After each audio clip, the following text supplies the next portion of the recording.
தண்டனை கொடுக்க தேவையில்ல. என்ன தண்டனை கொடுப்பீங்க? கூட்டுன்னு போய் சீர்திருத்த பள்ளியில போடுவீங்க. 3 வேளை நல்லா சாப்பாடு. ஜெயில போட்டா வாரத்துக்கு ஒரு நாள் கறி, மீன், முட்டை தான் கொடுக்குறீங்க. அது வேணாம் எங்களுக்கு தண்டனை. நாங்க கொடுத்துக்கிறோம். இல்லையா பொதுமக்கள் நாங்க இப்ப போராட்டம் பண்ற இடத்தாலே உட்காந்துக்கிறோம். இங்க கூட்டு வந்து எவன் செஞ்சா அவங்க எங்க எதிர்க்கே ஷூட் பண்ணுங்க. கொடூரமான சாவு கொடுங்க. இனி ஒரு குழந்தை ரோட்ல நின்னா அந்த குழந்தைய நிமிந்து பார்க்க கூட பயப்படணும். அந்த மாதிரி தண்டனை கொடுங்க.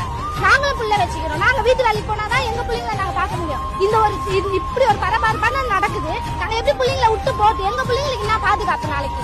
இன்னைக்கு இதை செய்யறவன் நீங்க இந்த மாதிரி தண்டனை கொடுத்தீங்கன்னா கூட்டு போய் ஜெயில போடுறாங்க. 3 வேளை சோறு, நல்ல தூக்கம். நம்ம செய்வோம்டா. அங்க நல்லா இருந்துச்சுடா. போயிட்டு வந்து சொல்லுவேன் நல்லா தாண்டா இருந்துச்சு. இதெல்லாம் ஒண்ணுமே இல்லடா. சும்மா 4 நாள் உட்காந்துருந்தாங்க. நாய்ங்க மாதிரி கத்திங்க இருந்தாங்க. நாய்ங்க மாதிரி வெயில இருந்தாங்கன்னு போயிடுவாங்க.